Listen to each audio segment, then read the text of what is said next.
Senhor esteja convosco. Proclamação do Evangelho de Jesus Cristo, segundo Marcos. Naquele tempo, João Batista pregava dizendo: depois de mim virá alguém mais forte do que eu nem sou digno de me abaixar para desamarrar suas sandálias. Eu vos batizei com água, mas ele vos batizará com o Espírito Santo. Naqueles dias, Jesus veio de Nazaré da Galileia e foi batizado por João no Rio Jordão. E logo, ao sair da água, viu o céu se abrindo e o Espírito como pomba descer sobre ele. E do céu veio uma voz: Tu és meu filho amado, em ti ponho meu bem-querer. Palavra da salvação.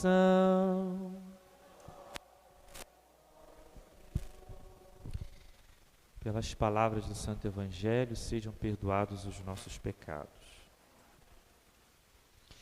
Meus irmãos, nós estamos então concluindo hoje o nosso tempo do Natal. Hoje então se conclui este período tão bonito que eu tenho falado em algumas reflexões, que é um tempo tão curto, mas ele é cheio de surpresas, né? Muito bonito, expressivo. Daqui a pouco nós iremos desmontar nossa árvore de Natal, vamos guardar o nosso presépio, vamos tirar as flores vermelhas, porque este tempo nos ensinou muito e me ensinou muito a ser mais caridoso, a ser humilde, a buscar o amor, a fraternidade, tantas outras coisas. Agora nós só iremos celebrar o Natal no final do ano, né? Então hoje também dá início ao novo tempo, é o tempo comum. Amanhã nós iremos trocar as nossas cores, ficaremos agora no verde, porque nós iremos escutar a vida pública de Jesus, né? Iremos ficar nesse tempo comum até a quarta-feira de cinzas. E da quarta-feira de cinzas, nós iremos iniciar nossa quaresma em preparação para a Páscoa. E muito interessante, meus irmãos, é que nós finalizamos esse tempo do Natal com essa grande celebração que é chamada Batismo do Senhor. Hoje nós estamos revivendo aquele dia em que Ele mesmo quis passar pelas águas por meio de João Batista, o nosso padroeiro. E muito mais interessante a gente entender que o batismo que Jesus procurou é completamente diferente do nosso batismo, daquele batismo que nós recebemos num dia, quando o padre colocou a água benta na nossa cabeça e disse: eu te batizo em nome do Pai, do Filho e do Espírito Santo. A gente precisa entender que batismo foi esse que Jesus passou por meio de João Batista. Até João Batista, no tempo de Jesus, até João Batista bombava, porque João Batista ele pregava conversão. As pessoas iam até João Batista para se arrependerem dos seus pecados. E João Batista, então, fazia esse rito de purificação. Batismo é justamente isso, né? É um banho que a pessoa tomava para se purificar. Mas a gente pode pensar, se o batismo de João Batista era um batismo de purificação, por que que ele foi procurar João Batista? Se ele era puro, inato, sem pecado, por que que ele foi até João Batista? A razão é simples, para nos ensinar que o caminho é esse. Ele precisava fazer isso para dar um passo na sua vida.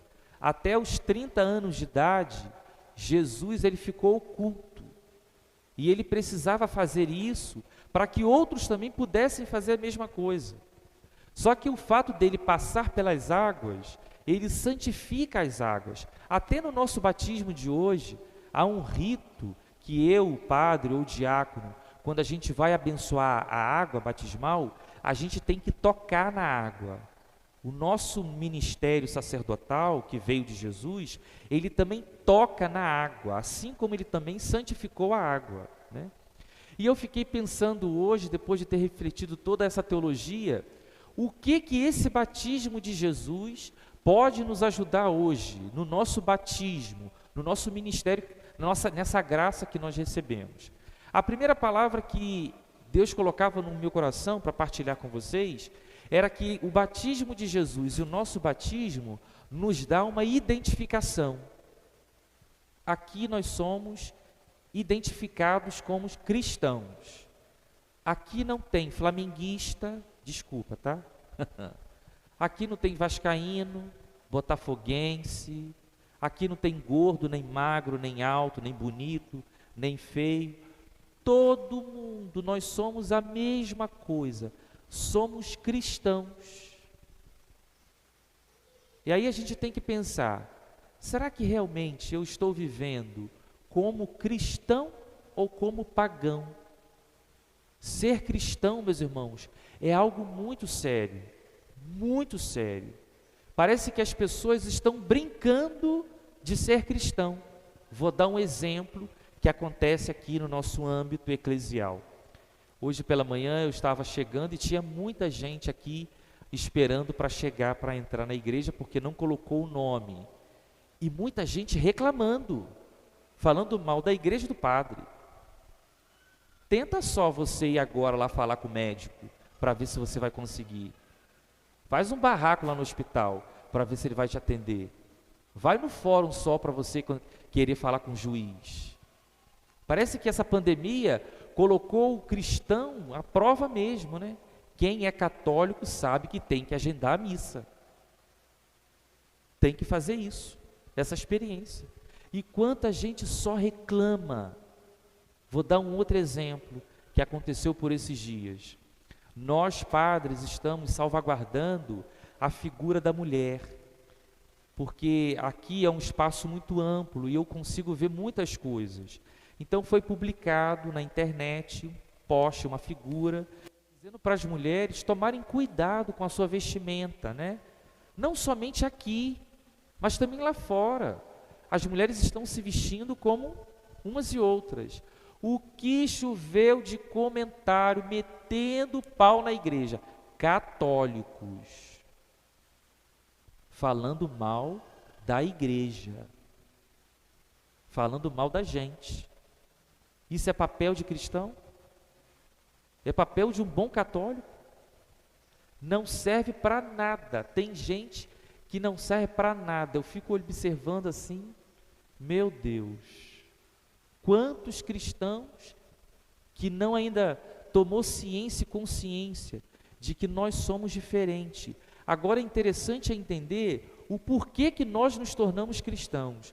Não foi a gente que resolveu ir para a pia batismal, né? Na verdade foi Ele que nos chamou, vai dizer o texto sagrado, né? Não fostes vós que me escolhestes, não. Fui eu que vos escolhi. Mas tem um QI por detrás, né? Ele nos escolheu para mostrar para o mundo o fato de sermos diferentes, de sermos dele. Você é católico, meu irmão, minha irmã, aí em casa, né? Você é católico para ser Jesus na sua casa. Você está sendo Jesus na sua casa? Ou está sendo o diabo? Pense bem. Diz o Atos dos Apóstolos, na segunda leitura, muito interessante, que nós ouvimos hoje. São Lucas dizendo que Jesus, depois que ele recebeu o batismo, ele saiu para evangelizar. Todos nós, depois que saímos do batismo, a nossa missão foi evangelizar. E disse o texto, que nosso Senhor, ele começou a fazer o bem. Você tem feito bem ou tem feito mal? Tu tem cultivado no seu coração raiva, vingança, ódio? Isso não é papel de um bom católico. Ele fez o bem. Então quem está pensando só o mal, olha, não é um bom católico. E disse mais, além de fazer o bem, ele saía curando todo mundo, né? A gente pensa a palavra cura como se fosse algo automático, né? Mas existem pequenas curas, né? Vou dar exemplo de pequenas curas. O perdão que você pode dar, um bom dia que você pode dar. Quantas pessoas que chegam aqui, eu chego, né? Cheguei hoje pela manhã, milhares de pessoas me procuraram. Padre, é isso, oração eucarística, é isso, é isso. Ninguém me deu bom dia. Vocês estão entendendo? O fato de sermos católicos cristãos, nós temos que ao menos curar o coração de outras pessoas, né? Fazer essa experiência. Vou dar um exemplo para finalizar nossa prosa. Essa semana, esses dias aí, alguém me procurou. Era uma pessoa católica, batizada, crismada, tem primeira comunhão, tudo certinho. E essa pessoa chegou e falou: padre, eu sou católico, etc, etc, etc, mas agora eu estou frequentando, padre, a igreja, eu acho que é Assembleia Batista. Ele está frequentando uma outra igreja. Por problemas psicológicos, né, ele resolveu ir para lá. Respeitei. Aí ele chegou para mim e falou assim: padre, eu vim aqui, o senhor pode me atender em confissão? Aí eu fiquei no beco sem saída, né? Eu falei assim: mas por que você quer confissão? Padre, eu vou para o culto. O pastor fala, mas ele não tem o poder que o senhor tem de perdoar os meus pecados.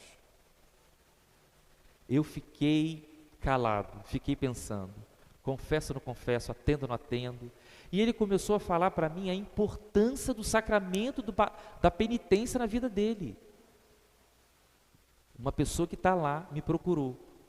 E eu fiquei, meu Deus, ele quando começou a falar os pecados, e eu comecei a ligar uma coisa com a outra, eu falei: se a pessoa está arrependida, eu tenho que absolver. É católico, batizado, tem tudo.